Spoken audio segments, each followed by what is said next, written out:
Livre de l'Apocalypse, chapitre 11.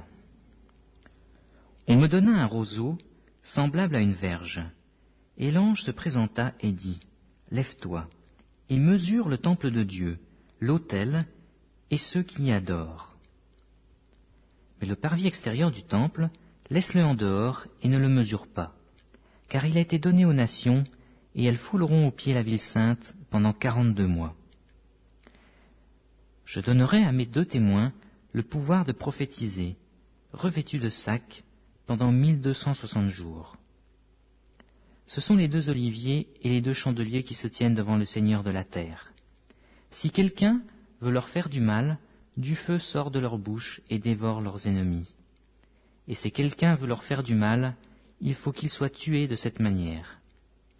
Ils ont le pouvoir de fermer le ciel, afin qu'il ne tombe point de pluie pendant les jours de leur prophétie. Et ils ont le pouvoir de changer les eaux en sang et de frapper la terre de toute espèce de plaie chaque fois qu'ils le voudront. Quand ils auront achevé leur témoignage, la bête qui monte de l'abîme leur fera la guerre, les vaincra et les tuera.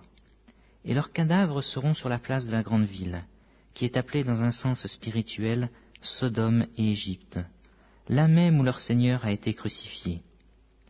Les hommes d'entre les peuples, les tribus, les langues et les nations verront leurs cadavres pendant 3 jours et demi, et ils ne permettront pas que leurs cadavres soient mis dans un sépulcre. Et à cause d'eux, les habitants de la terre se réjouiront et seront dans l'allégresse, et ils s'enverront des présents les uns aux autres, parce que ces 2 prophètes ont tourmenté les habitants de la terre. Après les 3 jours et demi, un esprit de vie, venant de Dieu, entra en eux, et ils se tinrent sur leurs pieds, et une grande crainte s'empara de ceux qui les voyaient. Et ils entendirent du ciel une voix qui leur disait, « Montez ici !» Et ils montèrent au ciel dans la nuée, et leurs ennemis les virent.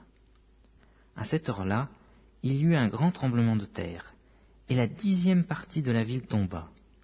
7000 hommes furent tués dans ce tremblement de terre, et les autres furent effrayés et donnèrent gloire au Dieu du ciel. Le second malheur est passé. Voici le 3e malheur vient bientôt. Le 7e ange sonna de la trompette, et il y eut dans le ciel de fortes voix qui disaient, « Le royaume du monde est remis à notre Seigneur et à son Christ, et il régnera au siècle des siècles. » Et les 24 vieillards qui étaient assis devant Dieu sur leur trône se prosternèrent sur leurs faces, et ils adorèrent Dieu en disant, « Nous te rendons grâce, Seigneur Dieu Tout-Puissant, qui est et qui était et qui sera, de ce que tu as saisi ta grande puissance et pris possession de ton règne. Les nations se sont irritées, et ta colère est venue, et le temps est venu de juger les morts, de récompenser tes serviteurs les prophètes, les saints et ceux qui craignent ton nom, les petits et les grands, et de détruire ceux qui détruisent la terre. » Et le temple de Dieu dans le ciel fut ouvert, et l'arche de son alliance apparut dans son temple.